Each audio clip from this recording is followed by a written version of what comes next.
Hi, everyone. I'm Gretchen Carson. Welcome to The Real Story today. The impact of the partial government shutdown now starting to spread far beyond our borders.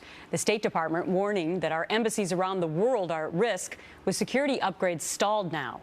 And then there's the possible economic impact. With America's debt limit deadline less than 2 weeks away, the head of the International Monetary Fund says the global economy could plunge into chaos if the U.S. defaults on its debt.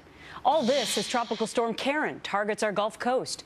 Officials there concerned the shutdown in Washington could actually slow the response to that storm.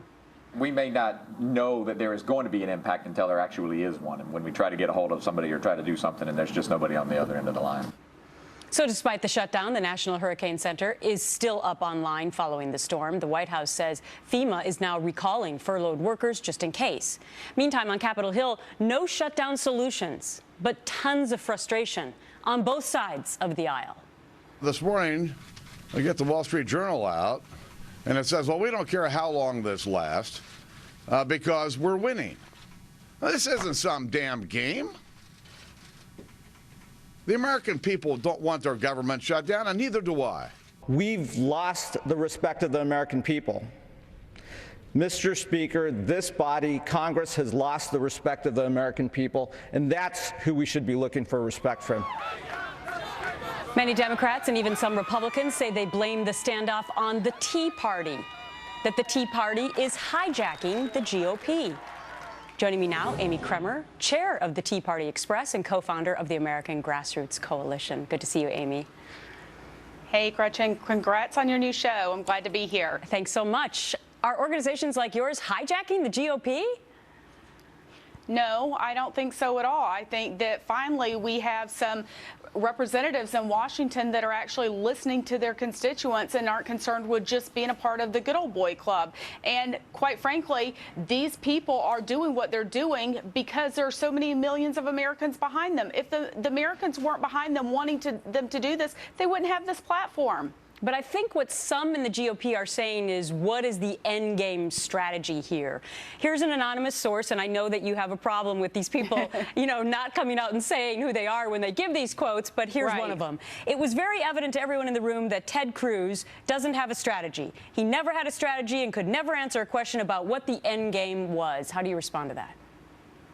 Well, I wasn't in the room, so I didn't hear it. But I can tell you that I'm sure Ted Cruz could answer their questions. And my guess is whoever made that anonymous quote probably is one of the ones that voted with Harry Reid last week for cloture that's wanted to fund Obamacare. These people are more concerned with remaining part of the good old boy club instead of listening to their constituents and representing their constituents. And that's what's so refreshing and different about Ted and Mike Lee is they're not there to be part of the good old boy club. But what is the end strategy, Ted is doing exactly what he said. But Amy, what is the end strategy?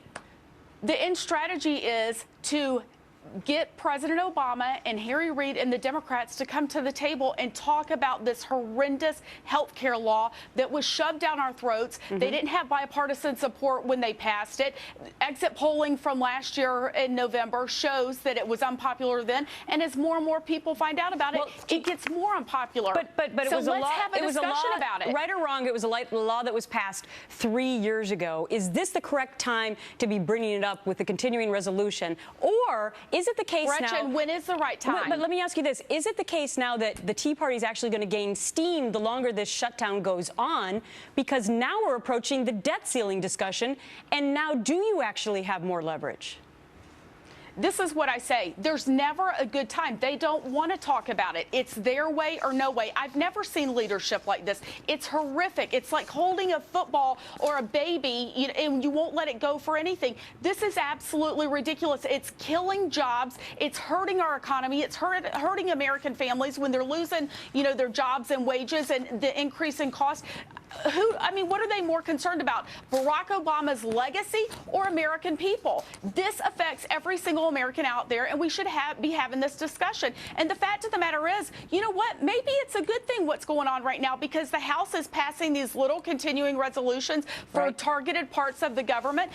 Congress has gotten so used to passing these huge omnibus, huge budget bills. It's not working. Yep. We're spending way more money than we have. We should be passing appropriation bills and nothing else. And so let's look at all the waste that we have. Maybe people will actually see how bloviated our federal government is. That could be the end result in all of this. Amy Kremer, have a great weekend. Thanks so much.